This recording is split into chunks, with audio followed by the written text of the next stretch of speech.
a todos, amados hermanos. El Señor les bendiga nuevamente. Les invito a abrir sus Biblias en el Evangelio de Lucas, capítulo 14. Y el mensaje de hoy es una continuación del de la semana pasada.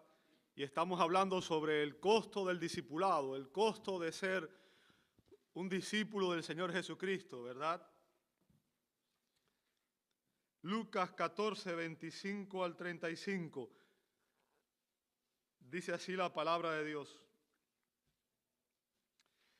Grandes multitudes acompañaban a Jesús y él, volviéndose, les dijo: si alguien viene a mí y no aborrece a su padre y madre, a su mujer e hijos, a sus hermanos y hermanas, y aún hasta su propia vida, no puede ser mi discípulo. El que no carga su cruz y me sigue, no puede ser mi discípulo. Porque ¿quién de ustedes, deseando edificar una torre, no se sienta primero y calcula el costo para ver si tiene lo suficiente para terminarla? No sea que cuando haya echado los cimientos y no pueda terminar, todos los que la vean comiencen a burlarse de él diciendo: este hombre comenzó a edificar y no pudo terminar. ¿O qué rey, cuando sale al encuentro de otro rey para la batalla, no se sienta primero y delibera si con 10,000 hombres es bastante fuerte para enfrentarse al que viene contra él con 20,000? Y si no, cuando el otro todavía está lejos, le envía una delegación y pide condiciones de paz. Así pues, cualquiera de ustedes que no renuncie a todas sus posesiones no puede ser mi discípulo. Por tanto, buena es la sal, pero si aún la sal ha perdido su sabor, ¿con qué será sazonada? No es útil ni para la tierra ni para el montón de abono la arrojan fuera. El que tenga oídos para oír, que oiga. Amado Dios, damos gracias en esta mañana por tu palabra y rogamos en esta hora el auxilio del Santo Espíritu de Dios para poder exponerla con claridad y que seas tú, Señor, el que nos la permita entender y también el que la aplique a nuestros corazones. La pedimos en el nombre que es sobre todo nombre, en el nombre de nuestro gran Dios y Salvador Jesucristo, y te damos gracias. Amén, amén y amén. Muchas gracias, hermanos. Pueden tomar sus asientos.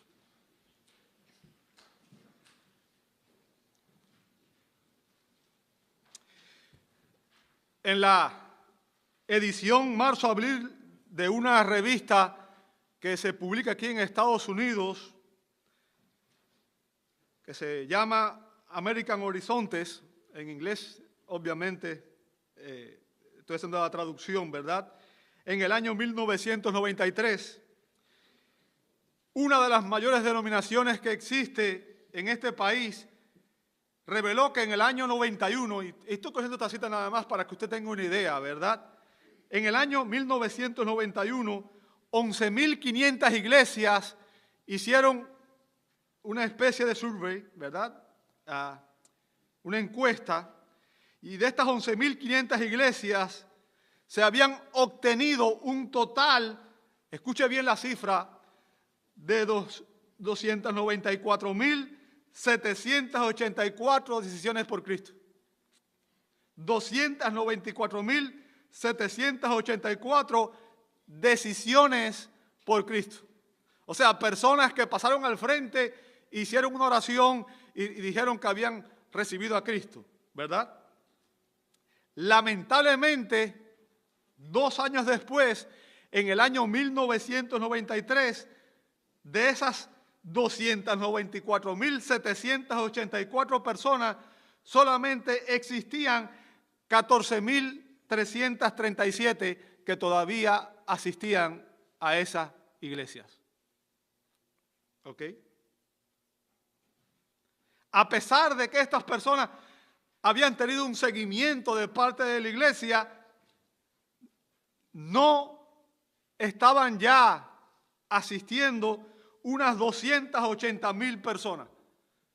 En otras palabras, que estadísticamente un 95% de las personas que dijeron aceptar a Cristo ya no estaban en la iglesia de Cristo. ¿Ok? ¿Sabe? Un reconocido pastor llamado A.W. Tozer dijo lo siguiente: yo opino que decenas de millares de personas, si no es que millones, han sido conducidos a algún tipo de experiencia religiosa por aceptar a Cristo y no han sido salvos.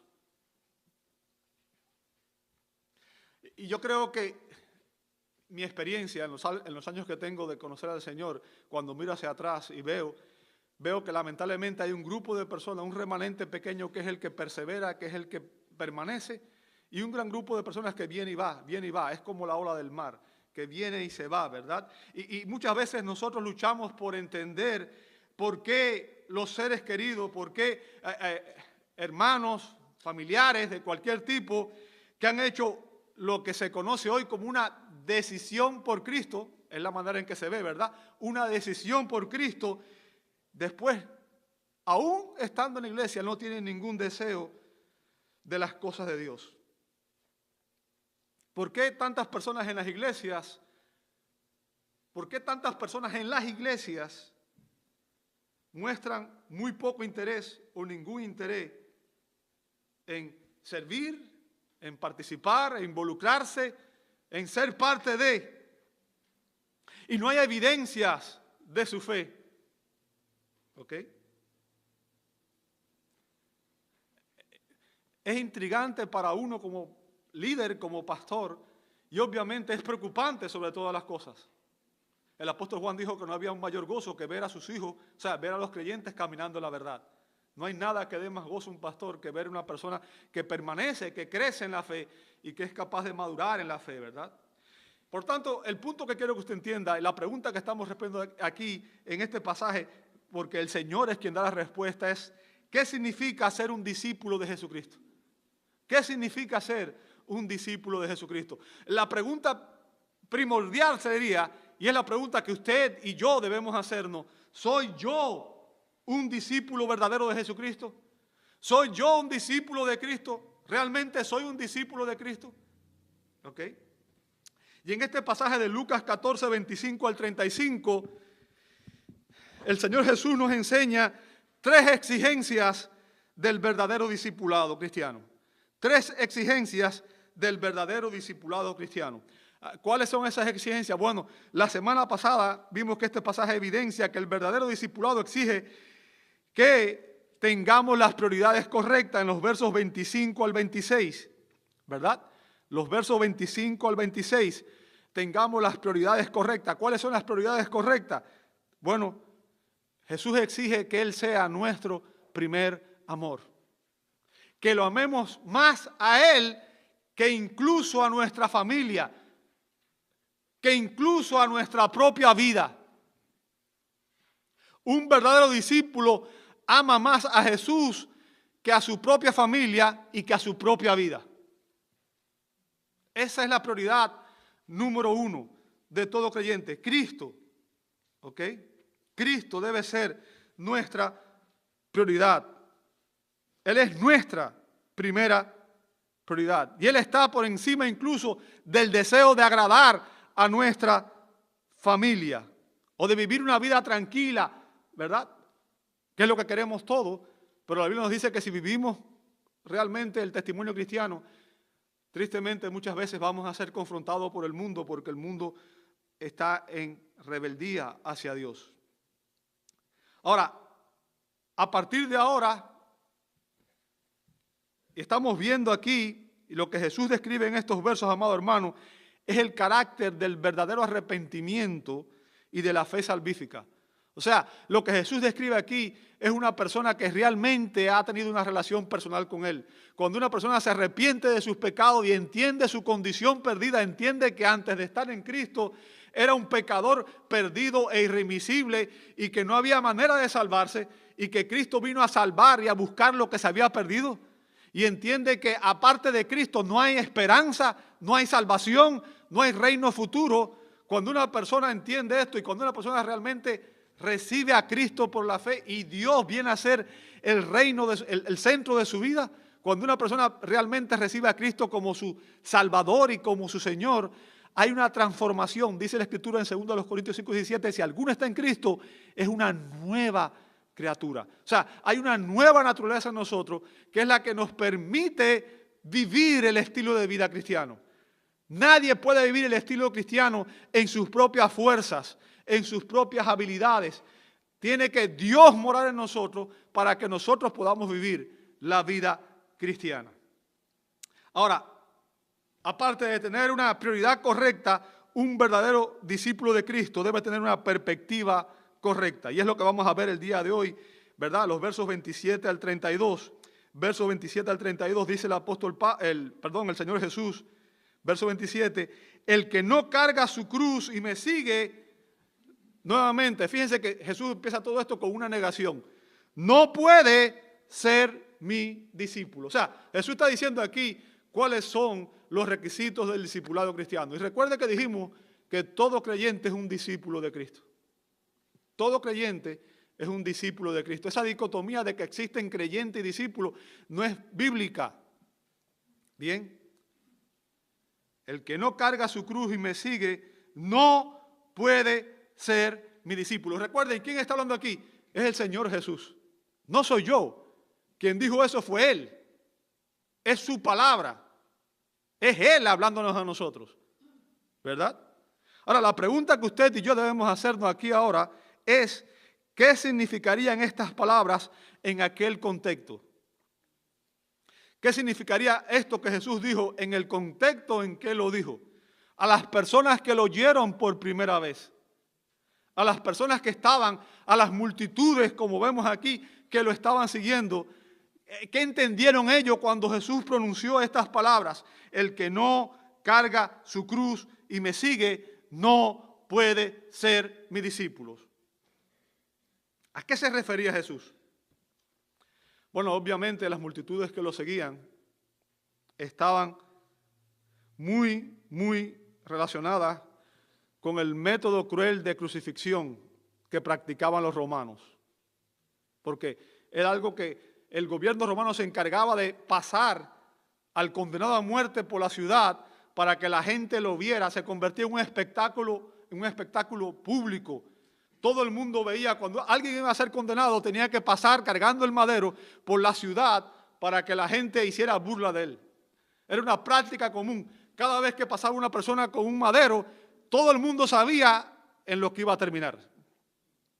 Esa persona iba a morir una muerte cruenta, una muerte terrible, una muerte por crucifixión. ¿Ok?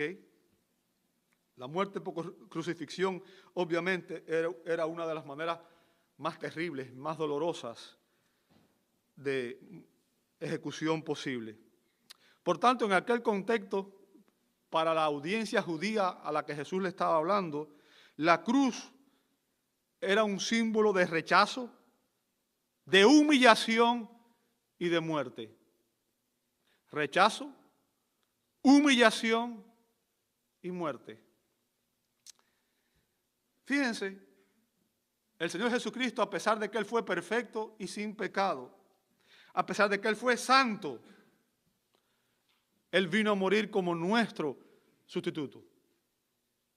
Él vino a morir en nuestro lugar. Y Él se identificó con nosotros.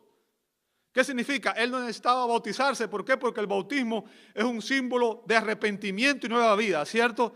Un testimonio de fe.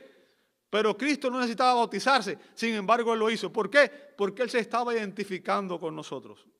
Todo lo que Él hizo fue identificarse con nosotros.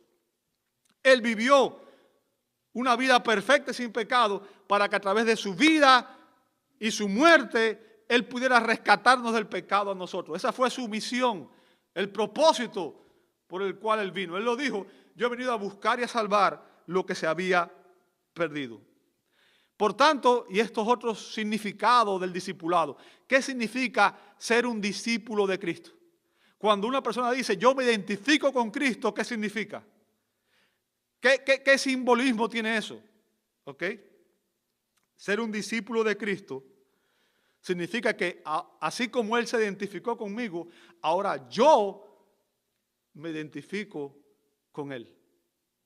Yo me identifico con Él. Un discípulo de Cristo es una persona que busca ser como Cristo. Y eso fue lo que el Señor enseñó en Lucas 6:40, ¿verdad? Que el discípulo busca ser como su maestro. ¿Ok? Por tanto, si usted quiere ser como Jesús, si usted es un verdadero discípulo, usted quiere ser como Jesús. ¿Y qué significa ser como Jesús? Significa que usted está dispuesto a someterse a la voluntad del Padre y ama tanto al Padre que usted está dispuesto a pagar el precio que tiene vivir de esa manera en este mundo perdido. Y Jesús describe aquí los resultados del verdadero arrepentimiento y de la fe salvífica. O sea, cuando una persona realmente entiende que ser cristiano significa estar dispuesto a morir a mi vieja vida, a mi vida de rebelión, de pecado.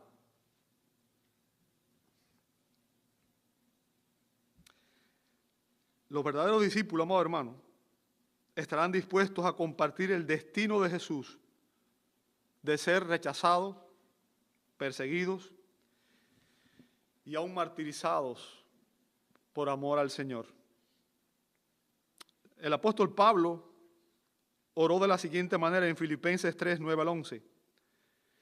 Y ser hallado en Él, en Cristo, no teniendo mi propia justicia. O sea, Pablo antes de ser cristiano pensaba que él era tan bueno que él había cumplido. Él decía que era irreprensible, ¿verdad? Porque externamente él había guardado la ley. Pero cuando Pablo entendió que él internamente nunca había podido guardar la ley, Pablo entendió el Evangelio.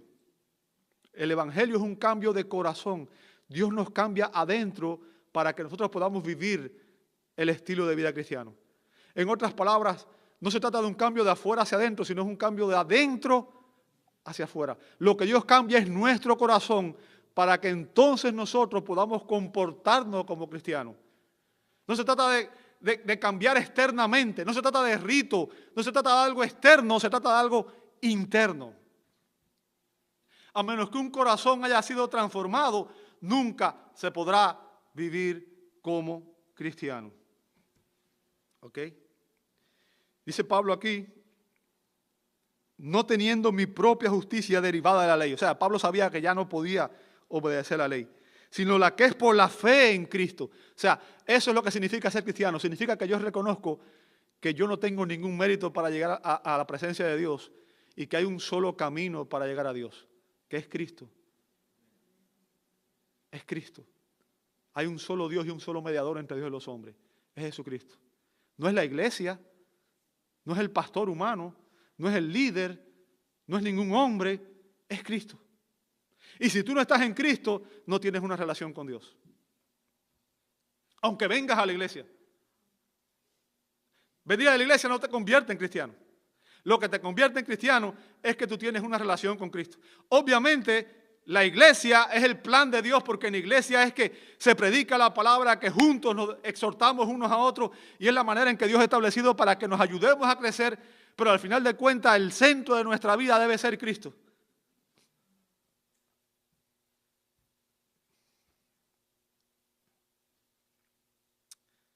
La justicia que procede de Dios sobre la base de la fe. Es por fe que somos salvos. Fe en la obra de Cristo. Y dice Pablo en el verso 10, y conocerlo a Él, el poder de su resurrección. Y ahora note lo que Pablo está diciendo aquí, amado hermano. ¿Sabe? Me gustaría saber cuántos creyentes hoy hablan de esta manera. Y la participación en sus alegrías, en sus gozos, ¿verdad? ¿Qué está diciendo ahí? Y la participación en sus padecimientos. Wow. Wow. Llegando a ser como Él en su muerte. Eso es ser un discípulo de Cristo. Estar dispuesto a morir como el Señor por amor a Dios y por amor a la verdad. ¿Sabe lo que la mayoría de los creyentes hoy busca? ¿Qué es? Salud, prosperidad y éxito. ¿Sabe que eso es lo que ofrece el diablo, lo que ofrece el mundo?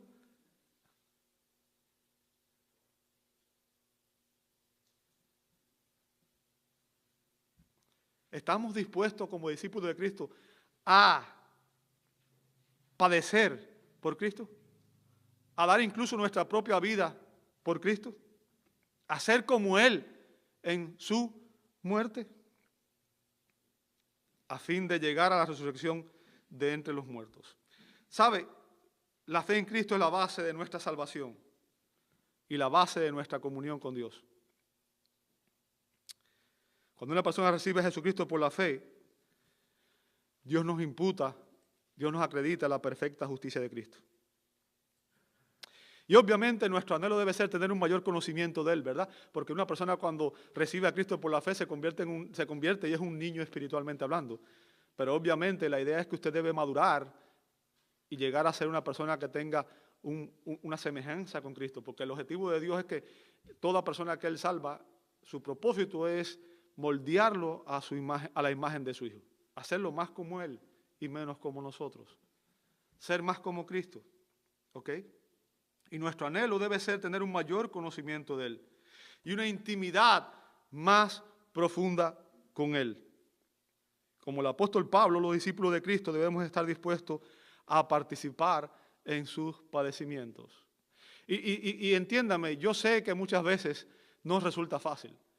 Yo sé, mirando atrás, por ejemplo, vemos el ejemplo del apóstol Pedro, ¿verdad? Que en un momento dijo, Señor, yo voy a ir contigo hasta la muerte. Y cuando Jesús fue prendido, ¿qué hizo? Corrió. Y después, ¿qué hizo? Siguió al Señor de lejos. Y cuando vinieron y lo cuestionaron, tú andabas con él, ¿verdad? 3 veces negó al Señor. Y la última con maldición. Pero ¿sabe qué? Años después, el apóstol Pedro fue crucificado. ¿Y sabe qué? La tradición dice que Pedro dijo que lo crucificaran cabeza abajo porque él no era digno de hacer lo mismo que su Señor. Eso significa ser un discípulo de Cristo. ¿Ok? Y lo que quiero decir es que hay momentos de debilidad, momentos humanos en los cuales todos tenemos temor a enfrentar la persecución, pero un discípulo de Cristo, amado hermano, al final está dispuesto a pagar el precio. Está dispuesto a pagar el precio. Y lo que Jesús está diciendo aquí, la idea de llevar la cruz, significa, amado hermano, nada más y nada menos que una disposición a soportar el dolor, la persecución y aún la muerte por tal de seguir a Jesús. Por tal de seguir a Jesús. Por tal de ser un discípulo de Cristo. Es lo que está diciendo Jesús aquí. Si tú quieres ser mi discípulo, debes estar dispuesto a renunciar a todo y a todos. Y aún debes estar dispuesto a morir por mí. Y la razón por la que Jesús está diciendo esto, amado hermano, sabe, esto es una advertencia a las personas. Y Jesús nos está enseñando que este debe ser el patrón. Debemos advertirles a todas las personas que están considerando convertirse en discípulos de Cristo, cuál es el costo del discipulado. Y vamos a ver cómo Jesús nos dice aquí que debemos enseñar a las personas a calcular el verdadero costo de seguir a Cristo. Ese es el otro punto que Él va a hacer aquí. Debemos enseñar a las personas a calcular el verdadero costo de seguir a Cristo. Y Cristo lo hace utilizando 2 ilustraciones con ese propósito. En primer lugar, un constructor en los versos 28 al 30 y en segundo lugar, un rey, ¿verdad? Vamos a ver en primer lugar la ilustración del constructor. Y lo que Jesús quiere aquí es darnos una perspectiva correcta del verdadero discipulado. Dice el verso 28, porque ¿quién de ustedes, deseando edificar una torre, no se sienta primero y qué hace? Y calcula el costo para ver si tiene lo suficiente para terminarla. No sea que cuando haya echado los cimientos y no pueda terminar, todos los que lo vean comiencen a burlarse de él, diciendo, este hombre comenzó a edificar y no pudo terminar. O sea, aquí Jesús está usando un ejemplo, o sea, una especie de parábola, ¿verdad? Usa un ejemplo que era común en aquel tiempo, en aquella época en la cual él caminó en la tierra en su ministerio terrenal. Habla de un hombre que se dispone a construir una torre. Puede haber sido una torre de vigía, una torre de vigilancia, ¿verdad? Que era algo muy común que se hacía en aquellos tiempos porque usualmente los enemigos atacaban quemando los campos o sembrando cizaña. Algo que también vemos en la Escritura, ¿verdad? Que era muy común. Quemaban los campos o sembraban cizaña para dañar el sembrado. Y es por eso que los dueños construían torres altas desde las que podían vigilar todos sus terrenos para poder protegerlos. ¿Ok? Ahora, esta persona de la que Jesús usa aquí como ejemplo, como ilustración, está tomando la decisión de construir una torre. Pero antes de hacerlo, no se sienta, no calcula el costo, no calcula si tiene todo lo que hacía falta, todos los recursos que necesitaba para terminar la obra. Y como consecuencia, si usted no calcula, obviamente, pues al final empezó a construir, pero no pudo continuar. Llegó un punto en que hasta ahí llegó y no pudo continuar. Y fíjense lo que dice Jesús. Dice que todos se burlarán de él, ¿verdad? ¿Sabe? En el contexto cultural del cercano oriente, la expresión ahí, lo que está diciendo Jesús es que desde ese momento esa persona sería objeto de burla y que su accionar sería algo vergonzoso, algo que traería bochorno o vergüenza a su familia. ¿Sabe? Nosotros vivimos en un país tan grande donde la gente a veces ni se conoce, ¿verdad? Y mucha gente a veces visita las iglesias y sobre todo iglesias grandes porque nadie conoce a nadie. Pero usted ha oído mencionar quizás una expresión que dice pueblo chiquito, infierno grande, ¿verdad? Cuando uno vive en un poblado pequeño, todo el mundo sabe lo que hace fulano y lo que hace mengano, ¿verdad? Ahora, lo que está diciendo Jesús es, ¿sabe? Cuando una persona tomaba una decisión como esta y llegaba a esta condición, se convertía en el hazmerreír del pueblo. Por tanto, era una vergüenza para él y para la familia, ¿verdad? Una vergüenza para él y para la familia. Ahora, ¿cuál es el punto de Jesús? El punto de Jesús y lo que está diciendo Jesús con esta ilustración es que Él está advirtiendo a las personas que están considerando en convertirse en sus discípulos que no tomen una decisión a la ligera, que no tomen una decisión emocional. Ese es el punto. No tomes la decisión sin calcular el costo de lo que implica para ti. ¿Ok? El famoso predicador puritano John Stott dijo lo siguiente. Escuche estas palabras, son aleccionadoras. Cito, el paisaje cristiano está sembrado de ruinas de torres abandonadas y a medio construir. Ruinas de quienes comenzaron a construir y no pudieron terminar. Miles de personas todavía ignoran la advertencia de Cristo y se comprometen a seguirlo sin detenerse primero a reflexionar sobre el costo de hacerlo. Este es el gran escándalo de la cristiandad, el llamado cristianismo nominal. Cristianismo nominal. ¿Ok? O sea, personas que dicen ser cristianos, pero no tienen un compromiso con Cristo. Y tristemente, es lo que estaba hablando desde el principio. Personas que llegan y se van y vuelven al mundo. Se regresan al estilo de vida mundano. Y usted dice, wow, ¿cómo es posible? ¿Verdad? La segunda ilustración que usa Jesús es la de un rey en los versos 31 al 32. Dice el verso 31, ¿o qué rey cuando sale al encuentro de otro rey para la batalla no se sienta primero y delibera si con 10,000 hombres es bastante fuerte para enfrentarse al que viene con 20,000?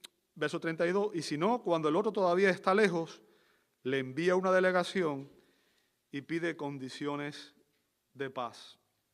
Fíjense, en este segundo ejemplo, este rey tiene que calcular si él cuenta con los suficientes soldados o con el armamento o con alguna ventaja estratégica que le permita enfrentar la invasión de otro rey.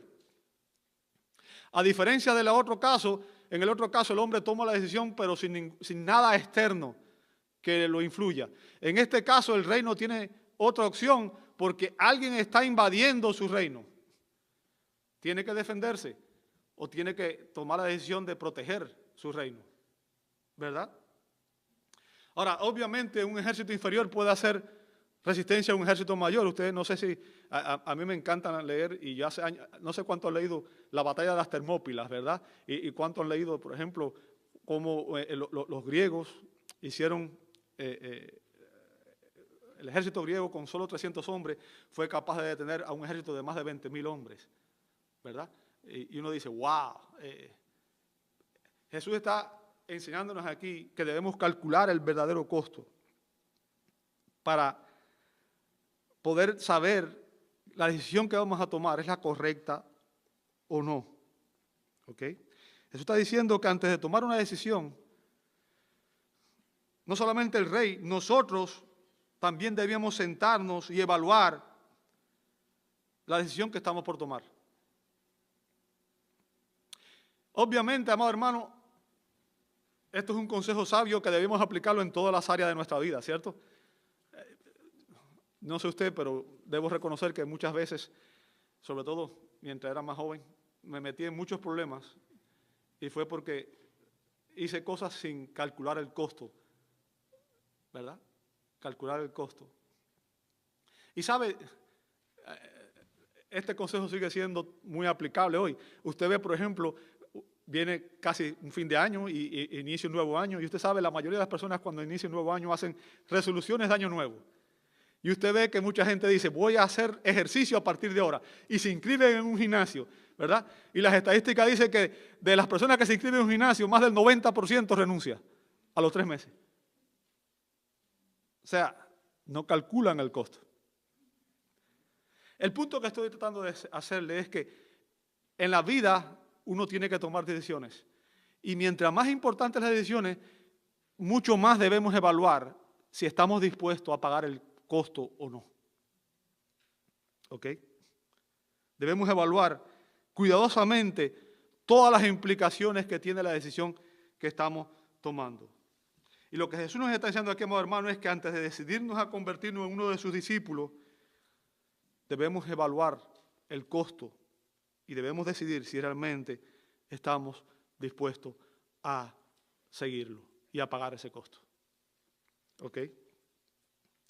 Otro predicador puritano llamado J.C. Riley dijo lo siguiente, escuche bien, esta lección es beneficiosa para la iglesia en todas las épocas.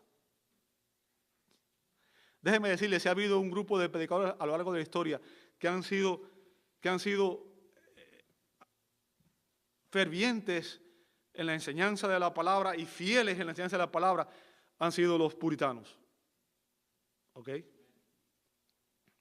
Y dice este hombre, esta lección es beneficiosa para la iglesia en todas las épocas. Cuesta algo ser un verdadero cristiano. Que nunca lo olvidemos. Ser un simple cristiano nominal e ir a la iglesia es un trabajo barato y fácil. Pero escuchar la voz de Cristo, seguirlo, creer en Cristo y confesarlo requiere mucha abnegación. Nos costará nuestros pecados, nuestra justicia propia, nuestra comodidad y nuestra mundanalidad. Todo debe ser abandonado. Wow. El punto es que si no estamos dispuestos a renunciar a nuestro estilo de vida de independencia y rebelión, nunca seremos verdaderos discípulos de Cristo. Si una persona ama más su pecado que a Cristo, no puede ser de Cristo. Y sabe, hay personas que son consistentes, hay personas que dicen, ¿sabes qué? No, yo no voy a ser cristiano porque yo amo adulterar, fornicar o el vicio que tengo. Y lo dicen abiertamente. Pero hay personas que juegan un doble juego pensando que pueden estar con Dios y con el diablo al mismo tiempo. ¿Verdad? Jesús dice, si no estás dispuesto a renunciar a tu independencia, a tu rebelión, a tu pecado, no puedes ser mi discípulo. No puedes ser mi discípulo. Esa es la perspectiva correcta, amado hermano. La perspectiva correcta es que Cristo debe ser nuestra prioridad y que debemos estar dispuestos a renunciar a todo por Él. Y finalmente vamos a analizar las pretensiones correctas. Las pretensiones correctas, versos 33 al 35. Dice Jesús, así pues cualquiera de ustedes que no renuncia a todas sus posesiones, no puede ser mi discípulo. ¿Sabe? Ahora Jesús aquí nos confronta con otro punto y es nuestras pretensiones. Nuestras pretensiones. Nosotros pretendemos que somos dueños de nuestra vida, que somos dueños de nuestras posesiones, que somos dueños de nuestro destino y que somos tan capaces de dirigirnos nosotros mismos que podemos hacer las cosas independientes de Dios. ¿Sí o no? Pretendemos ser nuestros propios amos, nuestros propios señores, los dueños de todo. Yo decido cómo defino mi vida y cómo voy a vivirla.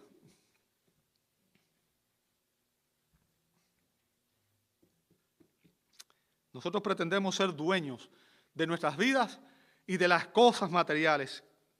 ¿Sabe? Jesús hizo una importante advertencia también en Mateo 6:24. Él dijo, nadie puede servir a dos señores, porque o aborrecerá a uno y amará al otro, o apreciará a uno y despreciará al otro. Ustedes no pueden servir a Dios y a las riquezas.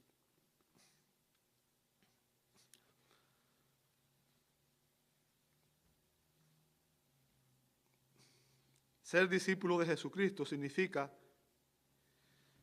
que debemos estar dispuestos a renunciar a todo lo que poseemos. Todo lo que poseemos.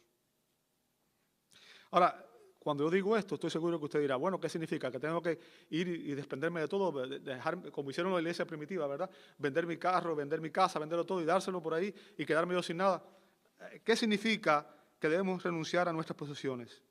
¿Sabe? El término renunciar ahí, en el griego, es apotaxo, que significa desprenderse de posesiones, abandonar lo que uno posee, renunciar a los bienes. Ahora, déjeme explicarlo en el contexto para que usted lo entienda. La idea es que como discípulos de Jesucristo, usted y yo no debemos pretender ser dueños de nada, porque de Jehová es la tierra y su plenitud, el mundo y los que en él habitan. Por tanto, es una pretensión nuestra pensar que nosotros poseemos algo. De hecho, la casa muchas veces que decimos, mi casa es del banco, porque ni siquiera la hemos pagado completa, ¿verdad? Y ni siquiera es suya, porque aunque la acabas de pagar, no es tuya tampoco. ¿Ok? Y lo que está diciendo aquí el Señor es que no debemos pretender ser dueños de nada. Todo lo que tenemos nosotros, amado hermano, todo lo que tenemos, nuestra vida, nuestra familia, los bienes materiales que tenemos, son una bendición de Dios. Tu trabajo es una bendición de Dios, tu familia es una bendición de Dios, tu iglesia es una bendición de Dios. Todo lo que tú tienes es una bendición de Dios. Y Dios te lo dio, escucha bien, para que tú lo administres, no para que seas el dueño es Él.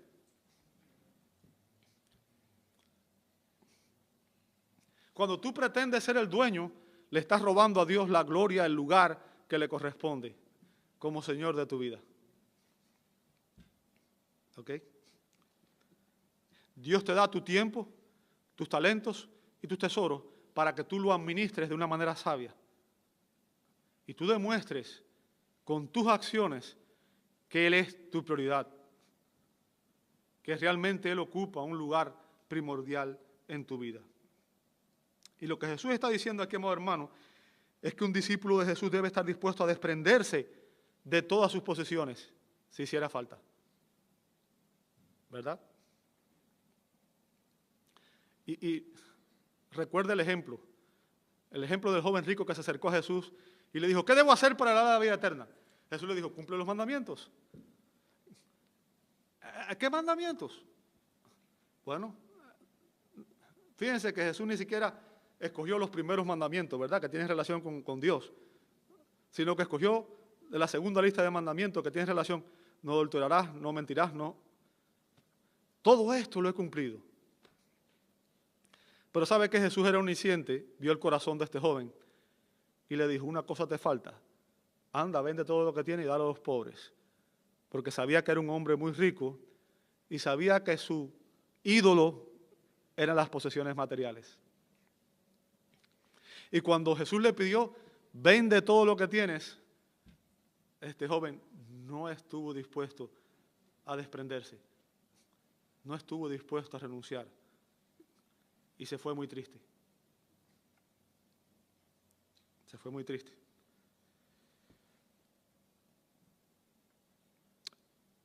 ¿Estamos dispuestos nosotros a desprendernos de todos los bienes materiales que tenemos por amor al Señor? Un verdadero discípulo de Jesucristo tiene las prioridades correctas. ¿Qué significa tener las prioridades correctas? Jesús es nuestra primera prioridad. Por encima de nuestra familia, de nuestro trabajo, Jesús debe ser la primera prioridad en la vida del cristiano. ¿Ok? Tiene la perspectiva correcta. ¿Cuál es la perspectiva correcta? Debes estar dispuesto a sufrir y aún a morir por Cristo. Y tiene las pretensiones correctas. ¿Qué significa tener las pretensiones correctas? Debes estar dispuesto a renunciar a todo y a todos por Cristo. Y yo sé que lo que estoy diciendo es muy fuerte. Pero ese es el costo de seguir a Cristo. Cristo es la perla de gran precio. Y aquel que no está dispuesto a darlo todo por Él, no puede seguirlo a Él. No puede. Y fíjense por último este pasaje. En este pasaje Jesús nos enseña cuán terrible es la condición de la persona que apostata a la fe. ¿Ok? Aquellos que hacen una falsa profesión de fe y que luego se apartan y se regresan al mundo. ¿Sabe? Esta es la aplicación de este mensaje. La aplicación del mensaje. Jesús nos está enseñando aquí, enfatizando aquí, la importancia de calcular el costo. Y explica y aplica este mensaje con una ilustración de cuáles son las consecuencias de no hacerlo, ¿verdad? Y fíjense lo que empieza en el verso 24. Por tanto, usted sabe cuando viene un por tanto, ahí viene algo importante, ¿verdad? Por tanto, buena es la sal, pero si aún la sal ha perdido su sabor, ¿con qué será sazonada? No es útil ni para la tierra, ni para el montón de abono, la arrojan fuera. El que tenga oídos para oír, oiga. Ahora, ¿qué significa esto? A veces leemos esto y pensamos, aquí se le fue, ¿verdad? El mensaje, no entendemos qué relación tiene una cosa con la otra, la sal por acá y todo lo demás, ¿verdad? Bueno, déjeme decirle, la sal tiene dos prioridades peculiares. ¿Cuáles son? Da sabor, o sea, sirve para sazonar, como dice ahí, ¿verdad? Pero también sirve para preservar, ¿cierto? Da sabor o sazón y preserva de la corrupción. ¿Sabe? En el contexto en que Jesús está diciendo estas palabras, no existían medios de refrigeración. Usted hoy guarda sus comidas en un refrigerador, ¿verdad? Para preservarlas. Por tanto, la sal era muy útil para preservar los alimentos. De hecho, todavía mucha gente preserva la carne salándola, ¿cierto? Sala la carne para preservarla. Por tanto, aquí tenemos que entender que la sal es un saborizante y un preservante o un conservante, ¿verdad? Que tiene esas importantes funciones. Y por lo tanto, la sal es valiosa para nosotros. Yo no sé, pero oiga, una comida sin sal, a mí me gusta comer con bajo de sal, porque también la sal es peligrosa para el corazón, dicen los médicos, ¿verdad? Pero sin sal, una comida sin sal no sabe a nada, ¿cierto? No sabe absolutamente a nada. Entonces, la sal es muy útil y tiene valor, tiene un costo, ¿cierto? Ahora, algo que quiero que entienda es que la sal pura no puede perder su sabor ni su efectividad. ¿Escuchó eso? La sal pura no puede perder ni su sabor ni su efectividad. Pero cuando Jesús está diciendo esto en el contexto, la sal común en la zona del Mar Muerto fácilmente adquiría un sabor rancio, un sabor rancio o alcalino. Y usted dice, ¿por qué? Bueno, es que lamentablemente estaba mezclada con yeso. Con yeso, ¿ok? Y eso obviamente dañaba la calidad, ¿bien? Y lo que Jesús está diciendo es, ¿sabes qué? Cuando la sal se vuelve insípida, si usted prueba una sal y la sal está insípida, es porque no tiene las propiedades que debe tener, que son dar sabor y preservar. La sal insípida ni preserva ni da sabor, ¿cierto? Y por lo tanto esa sal, dice Jesús, no tiene ningún propósito, no tiene ningún valor, no sirve para nada. ¿Sabe? Para nada. ¿Ok?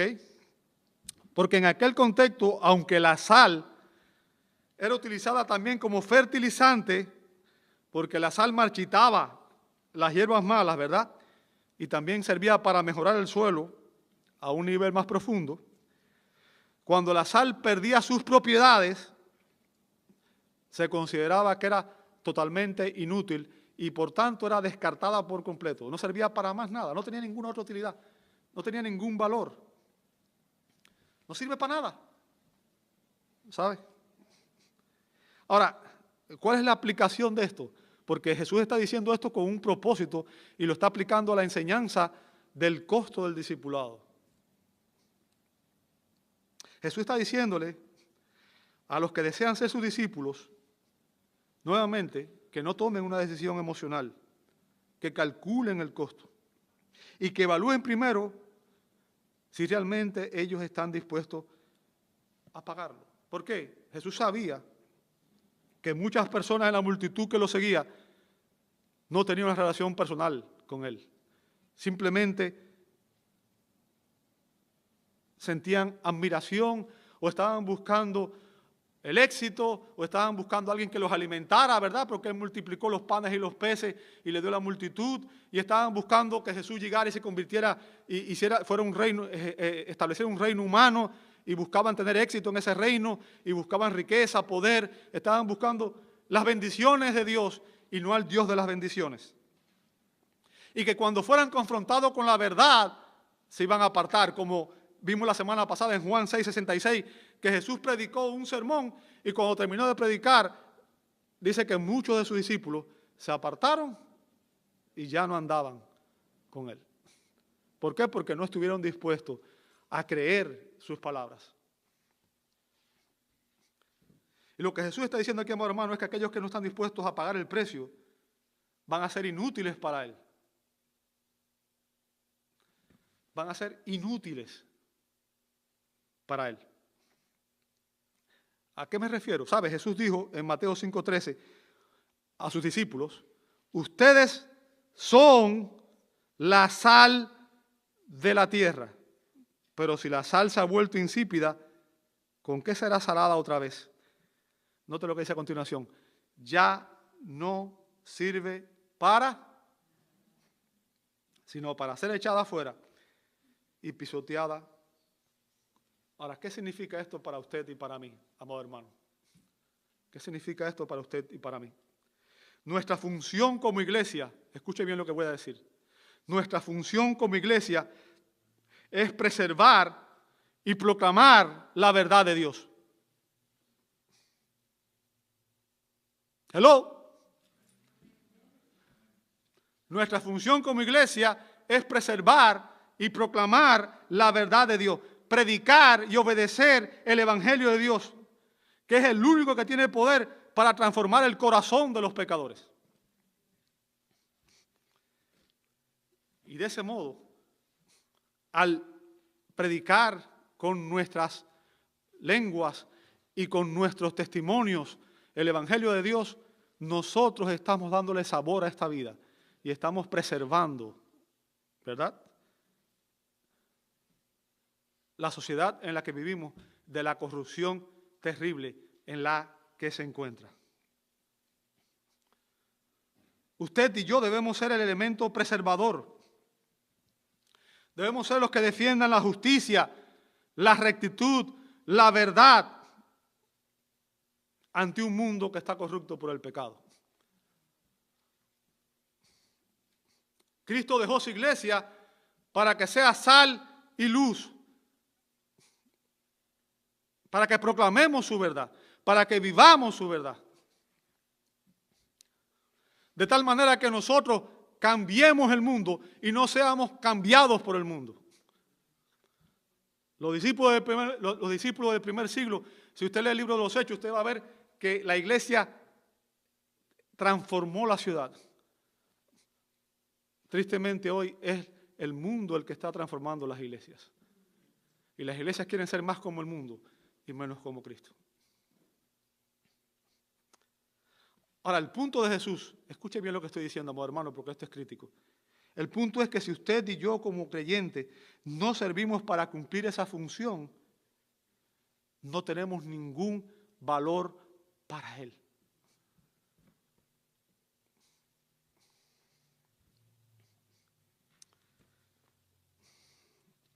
Un discípulo que no está dispuesto a aceptar estas exigencias de Jesús viene a ser como sal que no sala.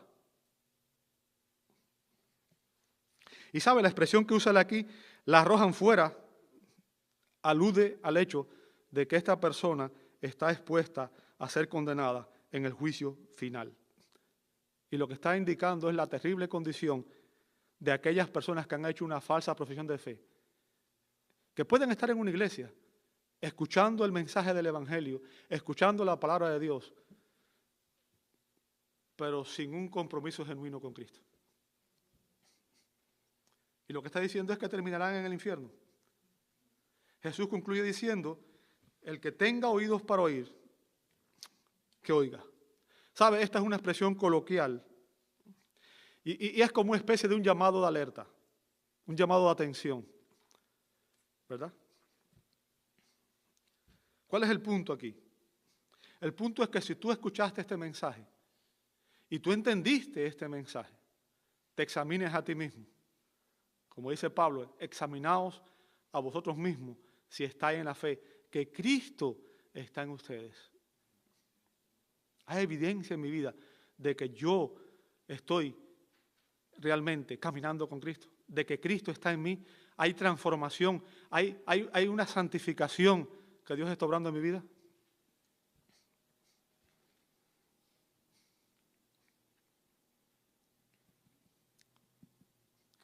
Jesús nos está diciendo, si aún puedes entender este mensaje, entonces mejor que lo aceptes y que lo obedezcas.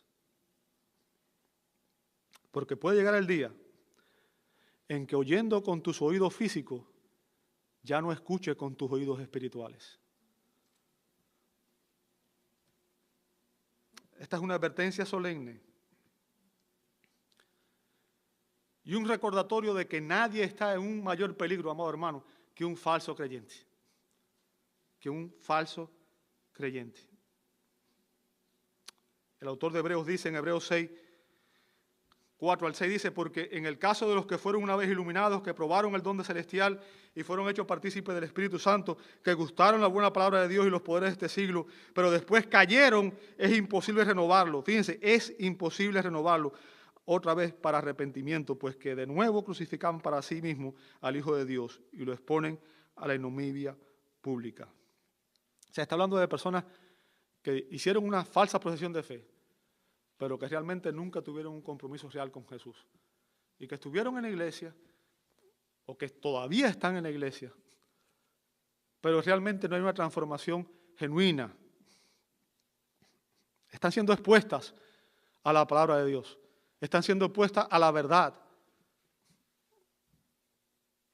¿Ok? Por tanto, estas personas no están pecando en ignorancia como los que están fuera que no escuchan la palabra. Porque ya estos conocen la palabra.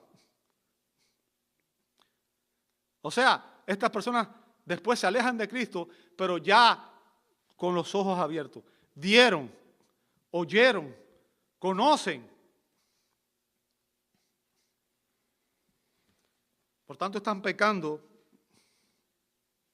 con conocimiento. ¿Ok?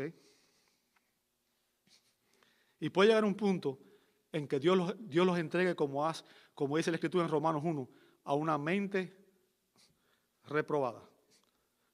Y cuando Dios entrega a una persona a una mente reprobada, significa que llegó a un punto de no retorno, a un punto en el que no puede volver atrás, a un punto en que está fuera de la gracia, porque es Dios mismo quien lo ha abandonado. La Biblia nos enseña, amado hermano, que ningún pecador tiene menos probabilidades de ser salvo que aquel que después de haber hecho una falsa profesión por Cristo, se aparta y se regresa al mundo. No hay un corazón más duro y con menos probabilidad de ser transformado que aquel que una vez profesó el Evangelio, pero que luego se volvió frío e indiferente. Y el punto, amado hermano, es que no puede ser un discípulo a medias. ¿Ok? No puede ser tibio. No puede ser tibio. Porque la esencia del discipulado cristiano es seguir a Jesús con un compromiso total. Un compromiso total. Jesús debe ser nuestra primera prioridad si realmente uno quiere ser su discípulo. Y si Jesús no ocupa ese lugar en tu vida, si Jesús no ocupa ese lugar en mi vida, entonces tú y yo no somos de ninguna utilidad para Él. No somos de ningún valor para Él. Pero el discípulo que realmente ama a Jesús será un poderoso agente del reino en la tierra. Su presencia siempre surtirá efecto y siempre le dará sabor a la vida de su familia, de sus amigos y de su iglesia. Y servirá para preservar y proclamar el Evangelio de Dios, que es el único mensaje que puede transformar la sociedad corrupta en la cual vivimos. Y mi pregunta para ti es, ¿eres tú esa persona? Hoy es el día en que el Señor te llama a examinarte a ti mismo y a caminar con Él en un compromiso total, en una rendición total. Que Cristo sea no solamente tu Salvador, sino también el Señor de tu vida y que tú vivas para la gloria y honra de su nombre. Te invito a orar. Amado Dios, en esta mañana reconocemos que debemos examinarnos a nosotros mismos. Debemos examinar nuestro caminar, nuestro andar contigo. Y Padre, sabemos que tú nos redimiste, tú nos rescataste con un propósito. Y es que nosotros seamos el medio por el cual tu palabra, tu evangelio, sea proclamado en este mundo perdido. Señor, ayúdanos. Ayúdanos a examinar nuestra condición delante de ti.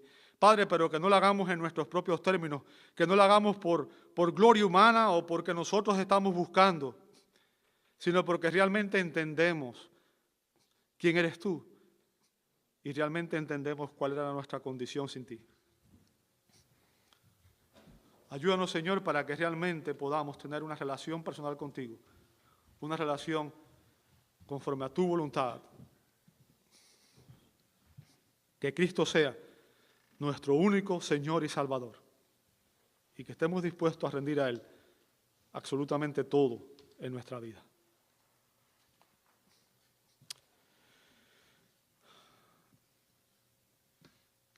Perdona nuestros pecados, Señor. Lo pedimos en el nombre de Jesús. Amén.